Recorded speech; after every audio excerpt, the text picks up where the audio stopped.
ada pun mereka yang sedikit amal.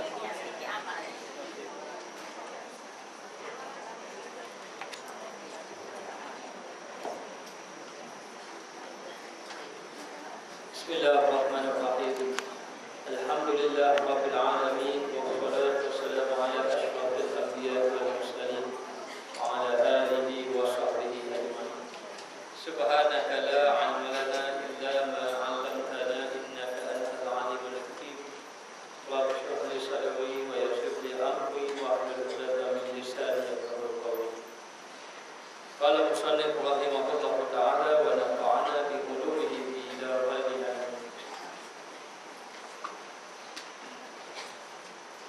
Dan ada pun mereka yang sedikit amal mereka itu dan penat pada bicara tilik mereka itu, jahil mereka itu akan makna ini, dan lalai mereka itu barang yang di dalam hati daripada aibnya, dan masyhur yang disibukkan dengan memenatkan nafsunya pada wakafnya dan sujudnya, dan menahankan daripada makan dan minum dan umpamanya, maka menipu daya akan mereka itu bilangan rakaat dan banyaknya, dan tiada ditilik mereka itu kepada barang yang ada padanya daripada otaknya dan jernihnya, dan tiada terkaya banyak bilangan biji kelapa yang tiada isi di dalamnya,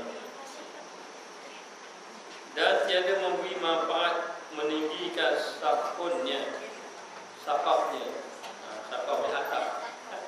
atapnya, padahal tiada menegakkan binaan, tiada menguatkan binaan, yakni dindingnya, maka tiada faham akan segala hakikat ini melainkan orang yang amilun billah, lagi orang mutasyrik. Faham tak ya? Saya sudah faham. Baik. Ada pun mereka yang sedikit amal mereka itu dan penat pada bicara tilik mereka itu jahil mereka itu akan mati. Kita sebenarnya membicarakan mengenai orang yang beramal, yang mana mereka beramal disangkakan amalnya sudah elok, tapi sebenarnya amalnya tidak elok lagi. Ini ada kaitan kisah yang kita cerita dahulu. Ada seorang yang dia telah tenun pakaian kain, dia sangka kain itu memang betul-betul molek, maka bersungguh-sungguh dia tenun kain itu. Tiba-tiba bila dia pergi ke pasar, orang yang melihat itu orang yang ahli bagian kain tadi, orang yang pandai, lalu orang bertila kain ini tak molek, kain ini tak bagus, kain ini tak kena begini, dan orang tadi tidak mahu membeli dengan harga yang dia telah tetapkan. Lalulah dia pun balik, kemudian dia menangis. Bila menangis saja, orang yang tilik tadi, yang tengok kain tadi, pergi jumpa balik dia. Tengok-tengok dia pun menangis. Dia rasa menyesal pula, salah pula aku kata gitu. Lalu dia kata, tak apalah, aku beli jugalah dengan kain yang harga menetapkan. Lalu orang itu kata, bukan kerana itu aku menangis, kerana aku memikirkan tentang amal aku.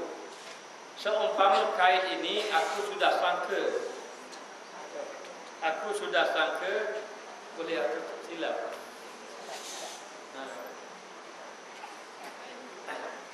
Aku sudah sangka bahawa kain yang aku tenun ni memang betul-betul dah molek dah. Memang sangka molek dah.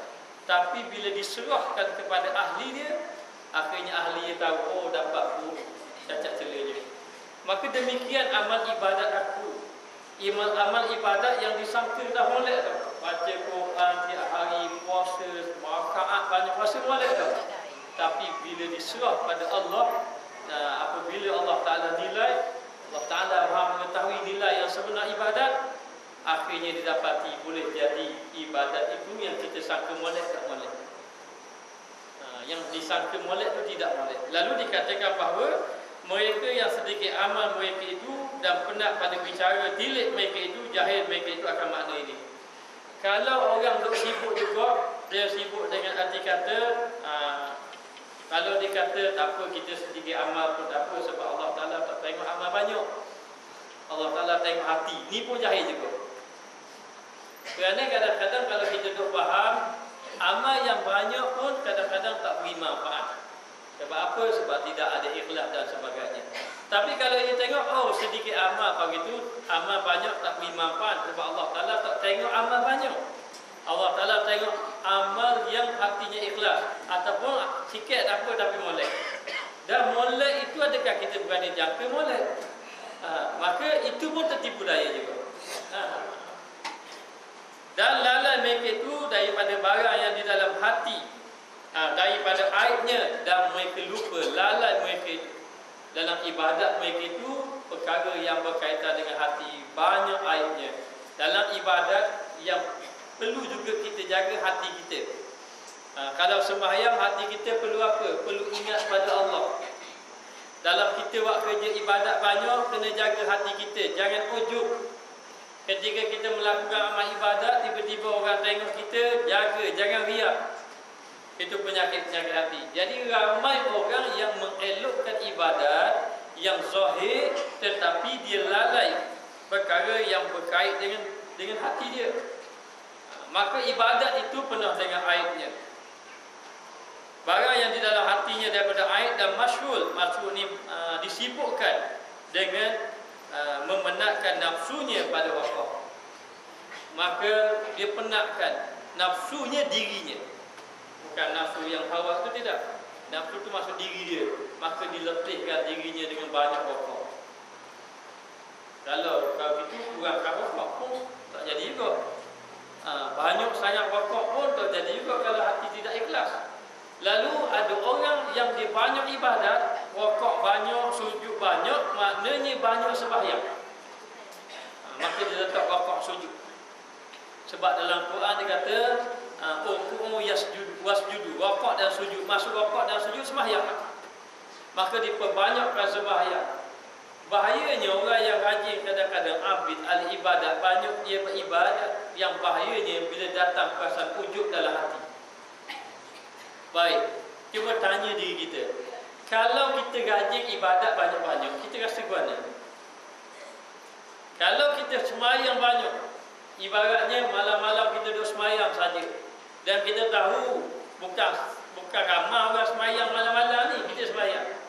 Kemudian kita tak semayang 2 rakaat, kita semayang lebih kurang 12 rakaat. Campur dengan witir 15 rakaat, rasa guana kita? Kalau kita rasa, oh, rajin aku. Maknanya, ataupun kita kata bagus doa ni, bagus doa diri kita. Rasa-rasa dah kampung ni aku seorang je semayang banyak ni. Maknanya kita berasa macam tu. Ini satu keaiban. Lalu dikatakan bahawa kadang-kadang dipenatkan dengan rakaat sujud. Maka rakaat sujud yang banyak, 20 rakaat ke 15 rakaat banyak-banyak, jadi penat saja. Penat tu sebab apa? Sebab tidak jaga hati. Siapa yang nak pergi ke Mekah, jaga-jaga. Saya pesan orang nak pergi ke Mekah, sahabat yang nak pergi ke Mekah, jaga 2 perkara. Yang pertama, jaga hati. Hati tu kena jaga. Asal tengok orang guana-guana tu, tengok orang pun jangan tu. Kita tengok orang duduk saja sembang-sembang, sembang-sembang. Baik ngaji, kita ngaji juga. Akhir kali habis saja amal ibadat kita. Jaga hati. Yang kedua, jaga lidah. Jaga lidah. Maknanya. Lalu dikatakan bahawa dipenatkan dirinya dengan rakaat dan sujud, banyak rakaat sujud, tapi penat saja. Sebab apa? Sebab dalam hati ada riak, dalam hati ada ujub. Dan menahankan daripada makan dan minum, dan banyak puasa. Banyak berpuasa. Maka ada ulama mengatakan bahawa sembahyang yang banyak, ibadat yang banyak itu tidak ada manfaat apabila dia tidak menjaga akhlaknya, katanya. Tidak menjaga akhlak. Maknanya sembahyang banyak, kemudian ibadah puasa banyak, tapi selalu menyakiti hati orang. Ini pernah berlaku zaman Nabi. Seorang mukminah salihah, seorang perempuan yang salihah, dia buat amal ibadat siang dan malam. Malam itu dia berjaga malam, beribadat, dan siang juga berpuasa sunat, baca Quran. Maka orang nak puji dia orang baik. Dia tanya Rasulullah, Rasulullah kata wahia finnar, dia ahli neraka. Maka terkejut sahabat, kenapa? kerana orang tidak dapat lepas daripada lidahnya. Maknanya dia ini adalah orang yang tidak menjaga lidah, sebagai contoh. Maka ada ulama mengatakan bahawa tiada manfaat sembahyang dan puasa yang banyak itu bila tidak menjaga akhlak. Tapi kalau sudah menjaga akhlak, puasa yang banyak, ibadat yang banyak itu tidak memberi manfaat juga kalau tidak ada ikhlas. Tidak ada ikhlas. Kalau kita lebih suka amal ibadat kita ini diketahui oleh orang. Kita lebih suka kalau apa yang kita buat ini dipuji oleh orang. Kita lebih suka kalau amal ibadat kita ini dipandang mulia oleh orang lain. Maknanya, maka ini menunjukkan bahawa ibadat kita tidak ikhlas.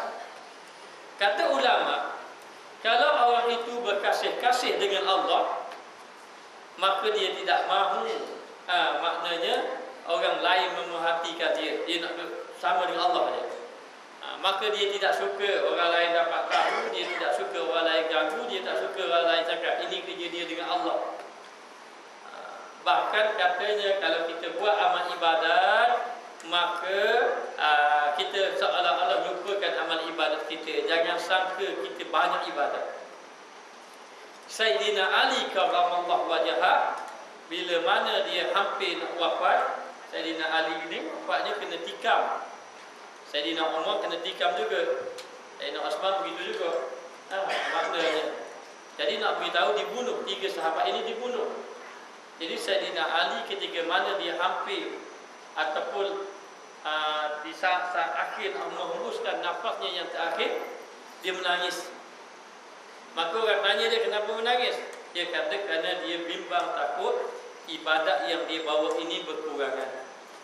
Kerana ibadat yang dia buat ini, dia amal ini sedikit, sedangkan akhirat itu begitu panjang. Maka dia merasa takut kepada Allah Subhanahu wa taala. Kita suatu hari, walaupun boleh jadi hari ini kita rasa hati kita biasa je, tak ada apa-apa. Boleh jadi hati kita ni ibadat kurang pun kita tak rasa. Tapi satu hari nanti kita benar-benar mengharap amal ibadat kita diterima oleh Allah. Tapi kita mari, macam mana kita nak harap amal ibadat kita diterima sedangkan amal ibadat kita ini sangat-sangat kurang. Macam orang ada keputusan presiden tak boleh, tapi berharap supaya terima. Jadi akhir sekali mari malu juga Allah nak terima mana. Maknanya banyak tak lulus ataupun makan rendah dan sebagainya. Maka demikianlah dikatakan bahawa mesti seseorang tadi menjaga amalan hati, jangan ada riak, jangan ada ujub dalam ibadat tadi.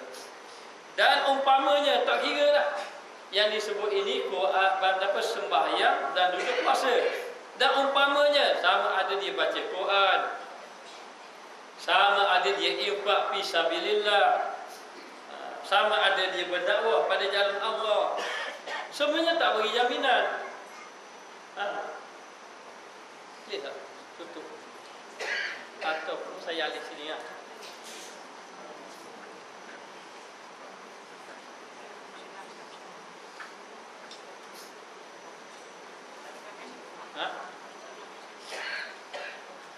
Letak ya.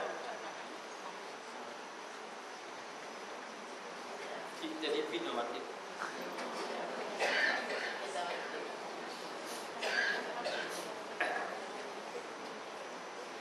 Menahankan daripada makan dan minum dan umpamanya. Dan umpamanya seperti baca Quran sebagai contoh, dan ibadat-ibadat yang lain.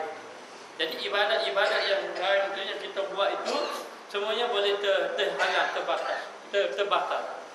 Sudah diceritakan mengenai nanti akan dibangkit, nanti Allah Ta'ala akan bangkitkan beberapa golongan.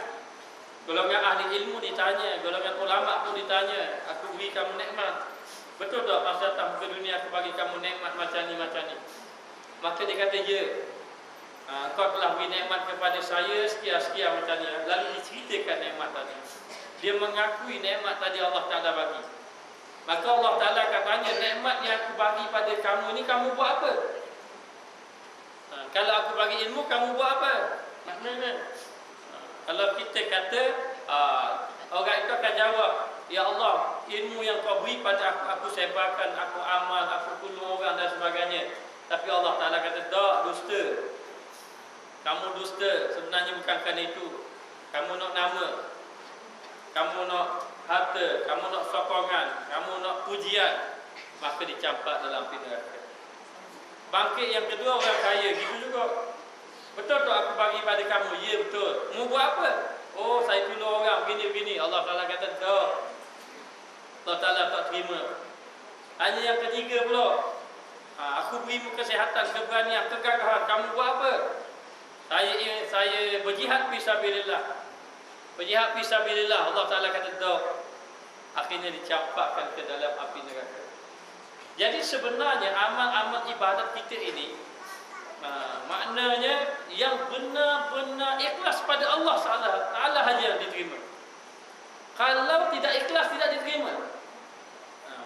Walau banyak macam mana pun tidak diterima. Kerana Allah Ta'ala berfirman, wa ma umiru illa liya'budu budullah mukhlisin lahuddin. Allah Ta'ala mengatakan, aku tidak perintahkan kamu melakukan amal ibadat kecuali dalam keadaan kamu benar-benar ikhlas pada Allah.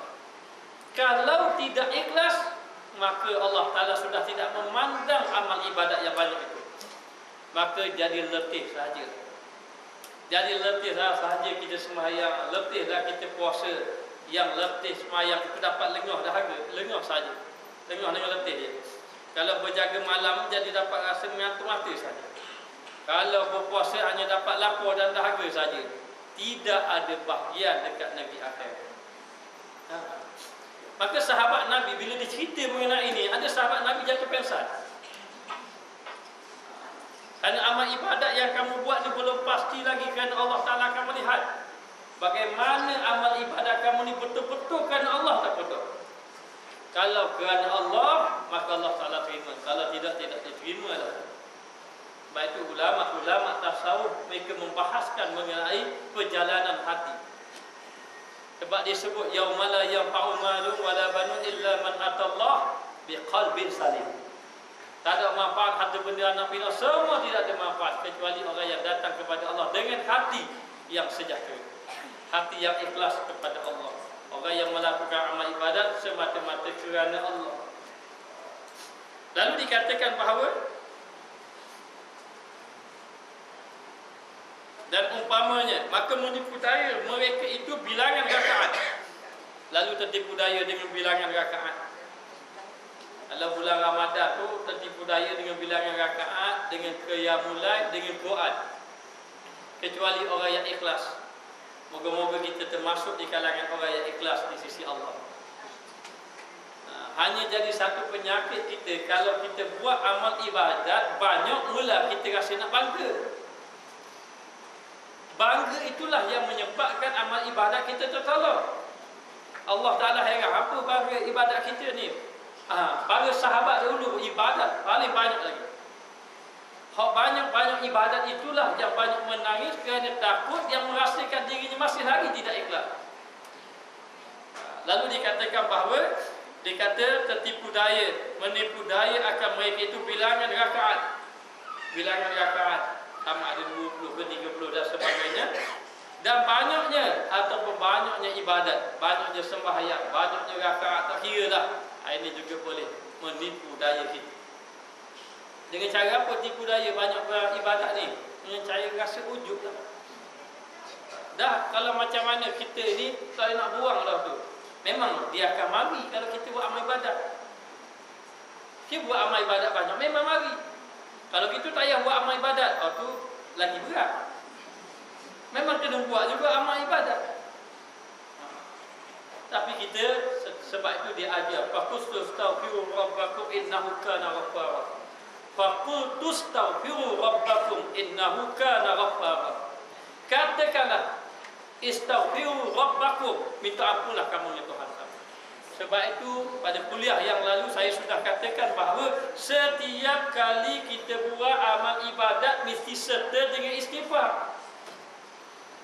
Jangan sembahyang saja, memang betul lepas sembahyang kita pergi salam, kita istighfar. Tapi mana baca Quran istighfarnya? Dah kamu tutup dengan apa? Tutup dengan sadaqallahul azim. Betul lah, sadaqallahul azim itu betul. Kerana benarlah kata-kata Allah Ta'ala itu. Tapi adakah kita boleh menjamin bahawa baca Al-Quran kita ini tidak lalai hati kita pada Allah? Kita kena minta ampun. Maknanya Allah Ta'ala sebut, katakanlah istaghfiru rabbakum. Kenapa suruh minta ampun kepada Tuhan? Innahu kana ghaffara. Kerana Allah Ta'ala itu sangat-sangat menerima keampunan kepada hamba. Allah Ta'ala tahu kita ni insan yang lemah, insan yang lalai. Kadang-kadang bila kita nak dekat dengan Allah, kau kita nak amal ibadat, kau jatuh lalai kita. Kerana apa? Kerana banyak ujian. Banyak ujian yang menimpa kita. Kadang-kadang orang tanya, kenapa bila kita nak amal ibadat, jadi banyak ujian. Banyak ujian. Ada seorang tu dia kata dahulu saya tak pergilah masjid-masjid surga ni, kuliah-kuliah maghrib ni tak ada dalam kepala. Tapi bila saya berniaga Tuhan bagi, alhamdulillah, maju. Lalulah bila saya nak tumpu kepada masjid surga, pergi, tengok niaga pula jatuh. Sebab Allah Ta'ala nak bersihkan hati kita, supaya hati kita ni biar ingat pada Dia, bukan ingat kepada harta benda. Lalu dikatakan bahawa bilangan rakaat yang banyak tadi boleh terpedaya dan tiada ditilik mereka itu barang yang ada padanya, daripada otaknya, daripada akalnya, daripada fikiran dia. Maknanya dan jenihnya dan ikhlasnya, bersihnya fikiran dia. Dan apa yang kita fikir ni kadang-kadang nak dapat sesuatu habuan dunia. Apa dia habuan dunia? Kalau orang puji kita sedap tau kita, itu habuan dunia. Dapatlah apa yang kita nak dapat tadi, tapi di sisi Allah tak ada. Dan tiada terkaya ni maknanya tiada berhajat. Ada berhajat pun kita, bilangan biji kelapa yang tiada isi dalamnya. Kelapa tak ada isi, tak berhajat. Siapa nak? Maknanya buah kelapa yang tak ada isi, tak ada orang nak. Maka gambaran begitulah ibadat yang banyak tapi tidak ada isi. Boleh tak kita nak menangis hari ini? Sebab apa? Sebab sampai sekarang kita tak jumpa khusyuk maya. Sampai sekarang hati kita dia tak hilang penyakit-penyakit dalam hati. Senang saja kalau kita buat amal ibadat, kita rasa suka orang puji kita. Lepas pada tu kita memang cari orang puji kita. Itu tanda hati kita masih lagi ada penyakit. Kalau kita buat amal ibadat, kita rasa memang banyak amal ibadat. Tak banyak pun kita berasa banyak. Itu juga penyakit.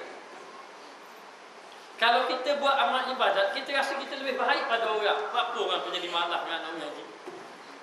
Padahal baru hari ni tengah ngaji sendiri. Malah je tengok orang kata nak jadi apalah, malah ibadat. Sebab kita tengok kita, bila kita tengok orang lebih baik pada kita, itu kita berpenyakit. Penyakit hati yang boleh menyebabkan rosaknya amal. Inilah yang dibawa oleh ulama-ulama supaya hati kita dibersih. Dan tiada memberi manfaat meninggikan atap. Tinggi atap padahal tiada menegahkan binaan, yakni dindingnya tak kuatkan binaan, yakni tak ada dinding. Tapi boleh tahan sikit ya. Boleh tahan sikit, ada dinding tak ada atap ke, nak ada atap tak ada dinding. Tak ada dinding, tak apa, biar ada atap. Mana gitu. Tapi dia kata di sini tidak ada manfaatnya atap dinding, tidak ada. Tapi betul kadang-kadang kalau dinding tidak ada, tidak kuat, nanti kalau ditiup oleh angin utuh rumah. Maknanya. Ataupun kalau kita buat terbalik sikit ayat, tidak ada manfaat dinding, atap tak ada. Maksudnya sesuai sikit. Hanya nak beritahu apa? Nak beritahu bahawa kalaulah kita buat amal ibadat tidak dapat menjaga hati, tidak ada manfaat. Yang ada manfaat itu adalah orang yang dapat menjaga hati. Maka ada ulama mengatakan bahawa kadang-kadang mereka itu, kalau ketika mana mereka ada di hadapan orang ramai, dia tidak memperbanyakkan ibadat. Tapi bila mana dia duduk di belakang orang, dia memperbanyakkan ibadat. Kita sebaliknya, kalau belakang orang, kita tak banyak ibadat. Kalau depan orang, kita semangat ibadat. Pergi masjid surga, kita semayang sunnah rawatib. Kita duduk rumah, sunat rawatib, ratib pun tak ada lagi. Baru sembahyang saja. Sembahyang sahaja. Ini penyakit kita sebenarnya. Orang-orang soleh dahulu begitu. Dia suka menyembunyikan amal ibadat dia, kerana baginya ibadat itu untuk Allah. Jadi jangan rusik. Kita kalau kita buat amal ibadat, orang kata kita ahli ibadat, kita susah hati. Dia tengok dia tengok kita tak mengaji Quran, lepas tu orang pun kata tu, warna bulan Ramadan tak orang lain baca Quran. Kita kata pada aku baca ni. Dia kata aku ustaz tak baca. Marah apa? Biarlah, baik gitu. Mana kita marah? Allah kata-katanya orang baca. Kita baca rumah. Dia banyak baca dia. Ini juga penyakit. Sebab kita rasa maknanya ada sesuatu yang habuan, yang seperti pujian ni benda yang orang suka, tapi tak dapat kita. Ini juga satu penyakit yang boleh merosakkan amal. Maka dikatakan bahawa dan tiada faham akan segala haqaiq. Penyakit mengenai hati ni bukan semua orang boleh. Bukan semua orang boleh tahu. Kadang-kadang kita berasa ikhlas, dah ikhlas sekarang itu. Kita berasa kita molek dah, padahal kita ni ujub penuh. Kadang-kadang kita berasa kita buat memang kerana Allah, padahal dah hati kita penuh riak. Maka dikatakan tidak faham akan segala haqaiq ini, hakikat ataupun kita perkara-perkara yang halus-halus yang sebenar ini, melainkan orang yang amilun, orang yang beramal. Kena beramal dulu, jangan tak beramal. Saya bukan tambah beramal, takut riak, tak beramal dulu. Tidak beramal. Kalau kita beramal, orang puji kita pula. Kita pun kata, kalau aku beramal nanti orang puji aku, tak payah beramal pun riak juga. Kerana Fudail bin Iyad mengatakan bahawa sesiapa yang melakukan amal ibadat kerana orang itu riak, maknanya, dan meninggalkan ibadat kerana orang pun riak juga. Dan kita dah faham kenapa tambah azan. Orang kata suara saya sedap tu malah nak azan. Padahal tak tahu apa. Orang berhati ke dia takut kalau kata tak azan kan tak ada orang azan. Oh sedap sungguh lah. Maknanya dia pun kata tambah. Tapi sungguh dulu sahabat kita, dia memang lama tak pergi surau, tak biasa pergi surau, dia pergi surau. Alhamdulillah. Bila pergi surau, orang suruh dia tumpang. Dia pun bahasa. Orang puji dia, bukan puji atas suara dia. Orang puji atas bagus bang surau. Tadi dia dengar orang puji dia, mula rasa tak. Akhir kali dia mari, besar lu aku ni. Jadi ibadat aku riak pula. Lepas tu tak bang. Orang pun tanya apa tak bang. Dia kata orang puji tak dia. Kalau orang puji takut riak, jadi tak payah bang tu. Kata tak boleh, kena bang. Biar orang puji. Kerana setiap orang puji akan ada orang keji. Kita nak buat satu amalan, semua orang suka, tak ada orang tak suka. Tak ada amalan tu dia cakap apa. Hatta kita buat amal ibadat pun ada tak suka. Memang ada orang kita tak mampu menggembirakan semua orang. Kata biar Islam suruh kita buat amal ibadat, tak kira orang puji pun tak keji, tak kira. Untuk kita nak melatih diri kita ikhlas. Maka nak dapat ikhlas kena beramal dulu. Boleh jadi amalan hari ini 5 tahun tak ikhlas. Tahu yang kena ketujuh baru ikhlas. Kadang-kadang 10 tahun barulah ikhlas. Kerana Allah Ta'ala. Dia nak beritahu, kecuali orang yang amilun, orang yang beramal, kena beramal. Buat amal ibadat. Cuba berlatih memperbanyakkan ibadat di belakang orang itu lebih baik. Amilun billah, dengan Allah, beramal dengan Allah. Lagi orang mukasyif. Orang mukasyif ni dipanggil orang yang kasyaf, orang yang terbuka. Kasyafan ni terbuka.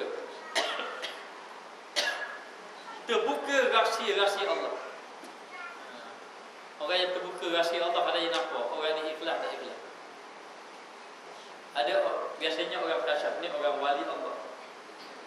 Dia tengok orang dia dah tahu tu. Dia tengok orang yang dah tahu. Kalau di Yaman tak ada seorang hafid. Hafid ini kalau kita pergi jumpa dia seorang diri, dia akan kalau kita minta dia Dia boleh cerita kita. Hak kita daripada budak sampai kita besar. Dia cerita kita, muak jahat ini masa budak dulu mencuri buah jambu orang. Allah Ta'ala buka dia, terbuka. Ini orang yang kasyaf. Macam mana dia boleh kasyaf itu? Allah Ta'ala buka dia. Katanya dia duduk dalam rumah, tak berapa, 20 tahun tak tengok orang. Itu rumah dia.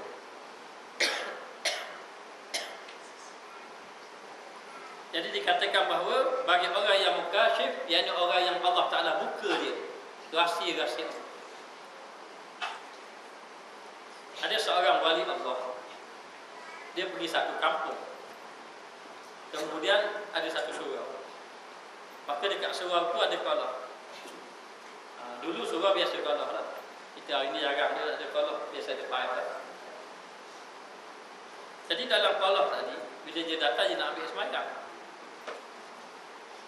Bila dia nak ambil sembahyang, dia tak boleh nak ambil sembahyang tadi. Dia pun duduk dekat kolam tadi, tak ada nak ambil. Kemudian orang tanya dia, kenapa dengan kamu ni? Dia kata, kenapa air ni kotor sangat? Air ni kotor sangat, kenapa? Orang pun terkejut lah. Kotor? Itu ambil sembahyang tak ada apa-apa. Dia pun tengok. Jernih boleh-boleh ada. Jernih. Tapi pandangan dia kotor. Sebab apa? Sebab Allah Ta'ala buka dia. Tahu tak? Orang-orang yang mengambil air sembahyang, maka dosa-dosa dia gugur mengikut gugurnya anggota-anggota tubuh. Kalaulah dia basuh pergelangan tangan, maka dosa-dosa di pergelangan tangan ini akan gugur. Kalau muka pun akan gugur. Dosa-dosa dia, tangan dia. Begitu juga. Jadi kotor. Ini rahsia ulama fiqh kata kalau air yang sudah digunakan jadi air mustakmal. Air mustakmal tak boleh dah. Kan? Mana kita basuh yang wajib. Baju fiqh. Ini satu berdi. Satu berdi ni kurang daripada 2 kolom. Aku baca bab fiqh sekejap. Satu berdi ni kurang daripada 2 kolom. Maka bila kita ambil air sembahyang, anggota wajib kita, muka anggota wajib. Bila kita basuh anggota wajib, air itu kita masuk semula, masuk di dalam baldi ini yang kurang 2 kolom ini, maka air ini jadi mustakmal. Hak wajib lah, hak sunat tak. Basuh yang kedua kita tak ada balik, tak apa. Sebab yang kedua sunat, yang pertama wajib. Tangan pun begitu juga. Jadi kalau kita guna air ini, air ambil air sembahyang tidak sah. Dia panggil mustakmal. Maknanya itu dari segi ulama fiqh, tapi dari segi ulama tasawuf mengatakan bahawa air itu tidak boleh digunakan kerana kotor, dosa-dosa jatuh. Kotor. Tapi ini bagi orang yang mukasyif, orang yang kasyaf. Dan kalau kasyaf pula yang paling besar ini, kasyaf dia sehingga dia dapat tahu bahawa dia ni ikhlas dan ikhlas. Dan kita mana tahu macam tu. Maka kalau kita ini, dia ada beberapa jalan. Jalan yang pertama, kita kena berdampingan dengan guru mursyid. Berdampingan dengan guru mursyid yang boleh didik hati kita. Maknanya, batu orang yang betul-betul duduk dengan guru mursyid, insya-Allah dia akan berubah akhlak dia. Hati dia berubah. Berubah hati ni maksud dia daripada dia lalai jadi ingat pada Allah. Daripada dia tak takut jadi takut pada Allah. Bukan senang nak datangkan takut pada Allah. Kita tunggu mati ya, orang mati orang kita takut kejap. Tu pun orang takut. Maknanya. Jadi satu guru mursyid. Tapi kalau guru mursyid tidak ada, dia suruh kita berselawat banyak-banyak kepada Nabi sallallahu alaihi wasallam. Supaya hati kita ni akan dipelihara, dijaga. Berselawat dan berzikir, banyak berzikir. Bila kita banyak-banyak berzikir, insya-Allah hati kita pun akan dibersihkan oleh Allah Subhanahu wa taala. Yang ketiga dia suruh kita banyak taubat. Kalau boleh taubat tiap-tiap hari kalau boleh. Taubat tiap-tiap malam kalau boleh. Kalau tak boleh tiap-tiap malam seminggu sekali. Kalau tak boleh seminggu sekali, sebulan sekali. Kalau tak boleh sebulan sekali, setahun sekali tak apa. Tak boleh setahun sekali tak tahu nak kata gua ni. Taubat maknanya kena azam dengan Allah Ta'ala ini. Dan dikatakan bahawa sesiapa yang taubat nanti akan dibersihkan dosa-dosa dia oleh Allah Ta'ala, supaya hilang penyakit ujub, riak, takabur dan sebagainya.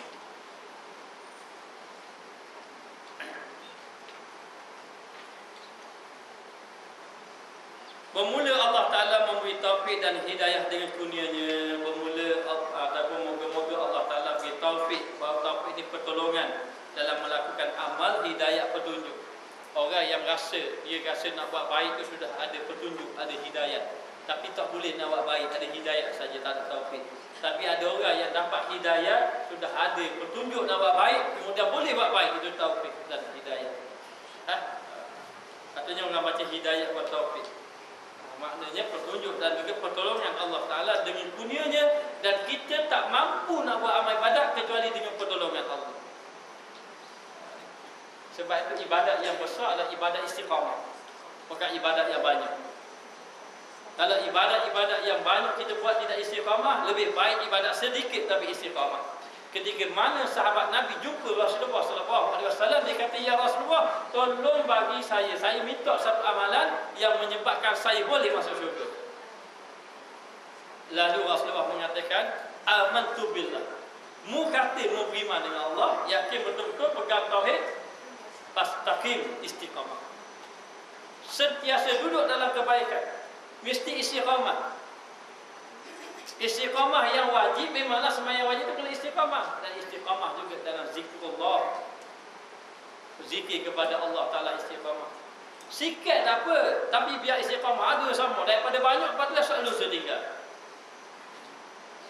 Bahkan Nabi SAW bersabda, "Ahabbul a'mali ilallah adwamuha wa iqallah."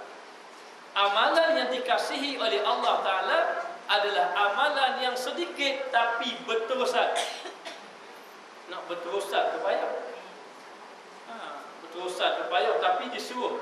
Kalau orang tu sentiasa berzikir banyak-banyak, insya-Allah dia mati dalam husnul khatimah bila dia melakukan kebaikan. Jadi moga-moga Allah Ta'ala himpunkan kita di kalangan orang yang mati dalam husnul khatimah. Minta dengan Allah biar istiqamah. Sebab tu kata Ibnu Athaillah, kalau mau nak minta dengan Allah, mau minta sesuatu untuk Allah. Faham tak? Kata Ibnu Athaillah, kalau mau nak minta dengan Allah, minta sesuatu untuk Allah. Apa maksud dia? Kalau kita nak berdoa pada Allah, kita minta doa supaya kita beramal ibadat, jadi rajin ibadat untuk Allah. Kita tahu kita minta orang kita nak. Sahabat saya ni cerita benar ni. Tapi jangan marahlah cerita ni. Cerita dia nak kahwin seorang lelaki. Kemudian satu hari dia pergi ceramah dekat anak yatim. Ceramah dekat anak yatim. Dia ada dua orang ustaz kawan dia, sama-sama belajar musim. Kawan dia jadi pemusim majlis, dia ceramah.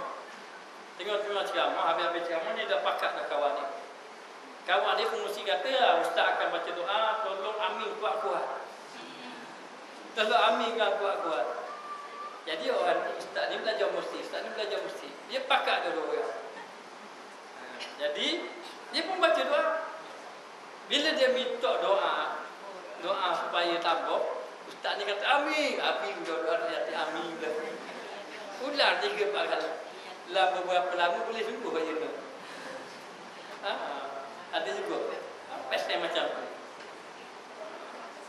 Maka kata Ibnu Athaillah, kata kalau kita nak minta, bukan tak bagus minta dunia ni, boleh nak minta dunia, tapi mintalah sesuatu itu untuk Allah, mintalah khusyuk. Jaranglah ya Allah yang telah kurniakanlah khusyuk dalam sembahyang. Mana-mana enggak mari ustaz minta murah rezeki. Itu saja. Betul, bagus, murah rezeki tak salah. Tapi kita hidup di atas muka dunia, jangan lupa akhirat. Rabbana atina fid dunya hasanah. Siapa situ ayat? Wa fil akhirati hasanah. Maknanya minta kebaikan dunia dan minta kebaikan akhirat. Minta anak dulu puasa dan minta anak jadi orang kuat sembahyang, ahli sembahyang. Patutnya susah hati mengenai anak sembahyang, dia susah hati mengenai takut tak lulu biasa. Minta dua-dua. Minta maknanya. Jadi mintalah sesuatu yang kita nak buat ibadat kepada Allah Taala. Maka Allah Taala akan beri taufik hidayah dengan kurnianya, dan ada pun besar khatirnya, khatir ni bahaya, yakni kebinasaan.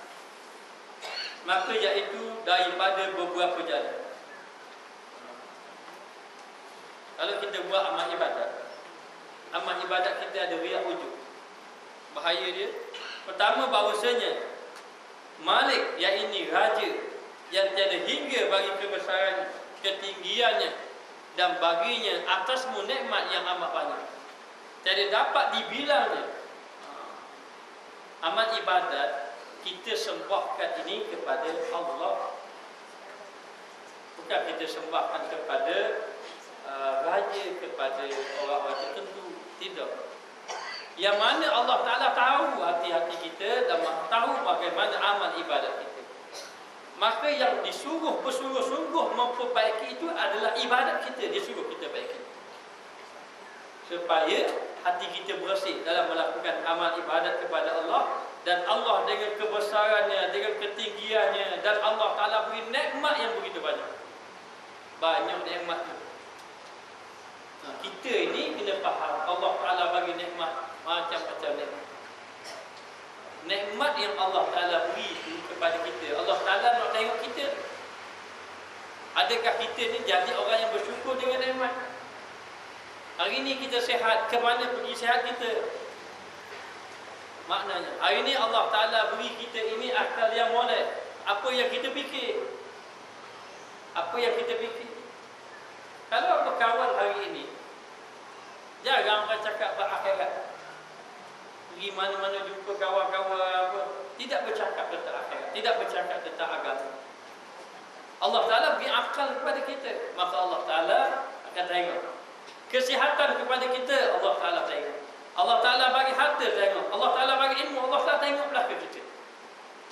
Maka kalau kita gunakan nikmat Allah Ta'ala itu pada jalan yang baik, Allah Ta'ala kata. Sehingga kan ada orang nak mati, maliki maut nak cabut yang ini. Nak cabut, habis sudut tadi. Nak cabut kau ni tak keluar, cabut kau ni tak keluar, roh dia tak keluar. Tak boleh nak keluar. Mengadu malaikat tadi. Ya Allah, kau Tuhan yang Maha mengetahui, kau arwah aku ini suruh cabut nyawa, tapi aku tak nak cabut apa. Lama ni mudah je, boleh cabut. Allah Ta'ala kata, kamu tahu tak sebab aku tak nak cabut? Sebab tidak ada jalan yang kamu nak cabut itu semuanya digunakan kepada abdi pada aku. Maknanya tangan tak pernah buat maksiat, kaki tak pernah pergi maksiat, mata tak pernah melihat maksiat, mulut tak pernah cakap buat maksiat. Sehingga kan tak jalan, banyak keluar roh tadi. Allah Ta'ala kata, kalau begitu kamu cabut ikut umbul-umbul kepala dia. Baru boleh cabut roh. Ini bagi orang yang bersyukur kepada Allah Subhanahu Wa Ta'ala dengan nikmat yang Allah Ta'ala beri. Dan dikatakan bahawa nikmat yang amat banyak, wa in ta'uddu nikmat Allah la tuhsuha, kalau nak hitung nikmat Allah kamu tidak akan terhitung. Tiada dapat dibilang dan hingga tidak terhingga. Dan bagimu badan yang ghaib, badan yang ghaib ke aib, yang ghaib dengan aib, tersembunyi dengan keaiban, kecacatan yang tersembunyi, yang ditakut lagi berlomba dengan beberapa kebinasaan yang amat banyak, dan perkara yang ditakut jika jatuh dengan kamu tergelincir serta bersegera nafas itu kepadanya, maka berkendak ia kepada bahawa mengeluarkan daripadanya amal yang soleh, lagi jernih, lagi sejahtera daripada tubuh yang cela dan nafsu yang cenderung kepada kejahatan, dan amat menyuruh dengan sesuatu atas jalan yang patut bagi Tuhan sekalian alam di dalam kebesarannya dan ketinggiannya. Jadi dikatakan bahawa seorang tadi kita serahkan amal kita kepada Allah. Kita serah amal kita kepada Allah yang Maha Berkuasa, yang Maha Bijaksana, dalam keadaan banyak keaiban-keaiban, kecacatan-kecacatan, kecelaan-kecelaan yang kita tak tahu, yang masih tersembunyi pada diri kita. Seperti ibadat kita, puasa kita, semayang kita. Kalau kita mati, ini yang akan bawa depan Allah. Hak lain kita tinggal ke? Harta benda semua kita tinggal.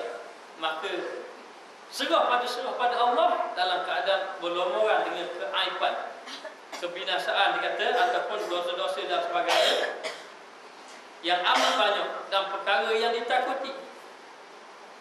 Dan satu hari nanti kita pasti akan merasa takut dengan amal ibadat kita yang kita nak serah kepada Allah Ta'ala.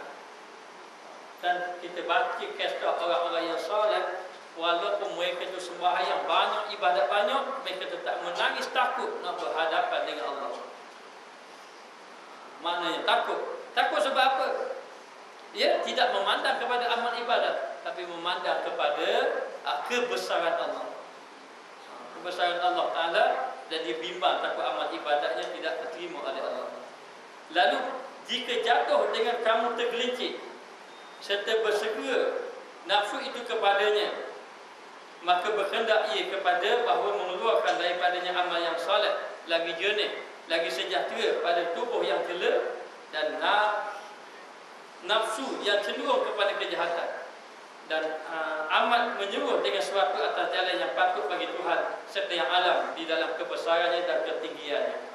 Jadi dikatakan bahawa dibimbangi satu hari nanti, kalaulah kita ini dalam keadaan berjumpa dengan Allah, mati dalam keadaan diri kita ini tergelincir dengan kejahatan, bawa amal tak ada, dan sebagainya, dan aduk amal soleh keluar daripada diri kita tak ada. Yang kita bawa hanya dosa-dosa sahaja, maknanya. Dan ketika itu tubuh kita ini ataupun nafsu kita ini suka lagi kepada kejahatan. Ini yang paling dibimbang. Bila dalam keadaan amal ibadat, orang buat amal ibadat riak wujud ni sampai ke mati tak tahu. Sampai ke mati, dia puasa sedap aku. Buat amal ibadat banyak. Kau buat amal ibadat banyak, kau rasa sedap. Puasa sedap hati. Sebenarnya begini, kalau kita rasa kita dah lepas, sebenarnya dah lepas lagi. Masa dah ada apa-apa dah, duduk fikir seorang diri. Semayang sesat, semayang kotor. Ni kotor, ni kena kotor. Mana-mana zaman dulu-dulu lah kat, ingat dulu. Kena kotor. Lepas tu puasa-puasa yang tak kotor lagi dulu kena kotor. Kalau kita genu seorang diri, kita kata, oh puasa dah lepas lah, tak ada dah tinggal, semayang pun lepas dah. Lepas tu kita pula jenis buat rajin buat ibadat. Ada jenis orang rajin berzikir, ada jenis orang rajin buat semayang sunat dan sebagainya. Beribadat itu bagus tau, yang rajin ibadat. Tapi siapa lagi yang bahaya? Kita tak ada ilmu. Mungkin ilmu semayang tu ada, ilmu tipu daya kita mengenai amal ibadat kita. Siapa tahu kita ni? Kita tahu tak kita ikhlas tak? Hanya ulama bagi panduan. Kalau kamu rasa kamu ini rasa lepas, sebenarnya tak lepas. Kalau kamu rasa kamu lebih baik pada orang, sebenarnya kamu tak baik lagi. Kalau kamu memandang amal ibadat kamu banyak, sebenarnya amal ibadat kamu kurang. Sehingga kan Imam Al-Ghazali sebut, dia merasa tak ada apa-apa. Tengok orang baik pada kamu, hingga mari rasa takut kepada Allah. Sebab itu dikatakan Allah Ta'ala akan bersama dengan orang yang hatinya remuk dengan Allah. Takut. Kita memang takut, tapi takut kita tak amal. Kalau kita rasa takut, oh kita buat amal ibadat, dalam kita buat amal ibadat, mari rasa takut. InsyaAllah Allah Ta'ala bersama dengan orang yang hatinya remuk takut pada Allah. Ada orang tu dia takut pada Allah sampai dia wasiat. Kenapa dia wasiat? Dia kata kalau mati tolong bakar dia. Dia jadi abu. Bakar dia bila jadi abu, ambil abu, laut. Mati dia nak iwak sungguh, bakar jadi abu. Ambil abu tuhuk laut. Allah Ta'ala Maha Berkuasa. Boleh, kembalikan balik. Allah Ta'ala daripada tidak adil kepada ada, apatah lagi yang adil tu. Hanya dihancurkan kembali balik. Allah Ta'ala tanya, apa musuh wasiat kita? Dia kata, ya Allah, selalu takut. Siapa takut tak ada arah orang mana? Fikir-fikir takut-takut pada Allah, tak ada arah. Akhir sekali kata, dia fikir, tak apa, kena keracur dulu. Bakar jadi abu tu, lepas laut kata. Allah Ta'ala kata, kerana mu terlalu takut pada aku ampun dosa. Kerana terlalu takut. Kita tak takut. Itu jadi masalah. Yang dibimbang kata Imam Al-Ghazali ini, kalau kita buat amal ibadat boleh berlaku sampai ke mati amal ibadat kita tu. Ia wujud takabur, ia wujud takabur. Maknanya kalau nak lari pada riak wujud takabur, tak ibadat tu. Kenapa tak ibadat? Kan ibadat riak pula, takabur pula, wujud pula. Maknanya lagi bahaya juga. Kalau buat pula mari nyakit tu pula, akhir sekali sampai ke mati. Ramai orang mati duduk dalam bawa penyakit ni. Penyakit ni. Kalau dia penyakit zahir, dia mati, dia sakit bawah. Itu tak apa. Menambahkan pahala kalau dia sabar. Maknanya kalau sakit kecil mani, tak ada dalil siapa yang sakit kecil mani batal amal, tak ada. Yang ada wujud biat takabur ini boleh membatalkan amal. Lalu dikatakan bahawa akhir sekali terkeluar dia daripada amal solat, tidak ada. Walaupun dia buat amal ibadat, tapi dia tak dikira amal solat. Sebab apa? Sebab ada penyakit wujud riak itu dalam hati tadi. Akhirnya sekali dikatakan bahawa dia ini mati cenderung dalam kejahatan. Orang buat baik ni dia dalam cenderung dalam kejahatan lagi. Bila mana kebaikan dia suka dia dipuji ataupun dia tunjuk pada orang dan sebagainya. Lalu dikatakan bahawa dan amat menyuruh dengan suatu yang atas jalan yang patut bagi Tuhan sembilan alam, kebesarannya dan ketinggiannya, dan banyak pemberiannya dan rahmatnya dan nikmatnya. Jika jatuh daripadanya akan tempat redha dan kabulnya, dan jika tiada maka luput akan dikau laba yang amat besar, laba keuntungan. Maka dikatakan bahawa kita disuruh melakukan amal ibadat kepada Allah dalam keadaan Allah Ta'ala redha kepada kita, sehingga Allah Ta'ala terima, dan kita ini juga redha kepada Allah. Kalaulah kita beribadat Allah Ta'ala terima, inilah orang paling untung. Tak banyak dapat, tapi yang paling penting redha, yang paling penting Allah Ta'ala terima. Duduk atas muka dunia, pastikan kita mati dalam keadaan Allah Ta'ala redha kita, sehingga kan Allah Ta'ala terima amal ibadat kita. Maknanya, lalu kalau Allah Ta'ala terima, itulah orang yang mendapat laba yang amat besar. Maksud laba itu untung yang amat besar. Untung yang amat besar. Untung. Kalau kita dengar orang mati molek-molek, Allah, sedih kita. Ya Alhamdulillah, kita tak tahu lagi keadaan. Keadaan. Bahawa ni ulama Indonesia Habib Muzi meninggal. Kita pun naik sedih. Yang kita rasa terharu, dia cerita kisah dalam mimpi dia berjumpa Rasulullah. Dia peluk Rasulullah, jangan tinggal saya, jangan tinggal saya. Saya sangat rindu pada kamu. Sangat rindu pada kamu. Nabi kata, mu akan jumpa aku sebelum umur 40. Tapi sungguh, bila dia wafat kan memang sebelum umur 40. Kalau ikut tahun 40, ikut bulan 39. Maknanya dia kapal dah setahun lebih. Malam tadi saya baca kisah dia. Allah tumpul dia besar, 2 kali ganda dengan saya. Besar tumpul dia. Saya baca kisah dia, dia kata saya tidak boleh tidur malam. Masa tu dia tulis dalam pernyataan dia nak habis umur dah. Dia kata saya tidak boleh tidur malam, bila saya nak pejam mata saya ingat umat. Saya ingat kepada umat, saya ingat kepada orang-orang jemaah saya, lalu saya bangun doa aku. Saya nak tidur malam. Siang malam. Kalau dia letih pun dia tidur, dia terkejut, dia terus bangun. Macam manalah dengan orang-orang lain pun ni. Kasih dia pada orang lain. Akhirnya sampai dia bawa sakit dia. Kalau tidur, letih dan sebagainya. Dan hari ini wafat dia, jutaan manusia menangis. Mayat tak boleh, keranda tak boleh nak bawa. Pada pasing-pasing gitu Pak, terlalu ramai. Baca kisah dia, mimpi Rasulullah tak? Itu dia. Jadi kita ni tak tahu nasib kita buat mana. Kadang-kadang kita dengar orang-orang kita naik Allah. Betulnya dia. Bukan kita takut pada saat mati itu, kita takut lepas pada kematian itu bagaimana amal ibadat kita. Imam Ghazali duk fikir, duk bahas. Kerana amal ibadat yang menyebabkan, yang paling utama untuk terima ni ialah mengenai hati. Kalau kita kata mengenai hukum, mungkin ambil air semayang betul tak? Cara kita ambil semayang betul tak? Kita akan takbir bacaan kita betul tak? Masa buat Fatihah, kita tak masa berdiri tak baca tahiyat akhir tak tahu. Masa duduk tahiyat akhir baca Fatihah tak betul tak betul semayang? Cukup tak? Perkara batas semayang itu tak buat tak? Kita rasa sudah bagus tak ibadat kita tu. Tapi katanya Rasulullah, ibadat kita nanti akan naik satu tahap. Allah Ta'ala tengok, oh wuduk macam mana wuduk dia kan? Naik tak? Rukun-rukun dia naik. Sampai nak dekat, sampai Allah Ta'ala dekat dah, nak diterima dah. Allah Ta'ala tengok, top ikhlas, lepas balik, tak sampai ke Allah.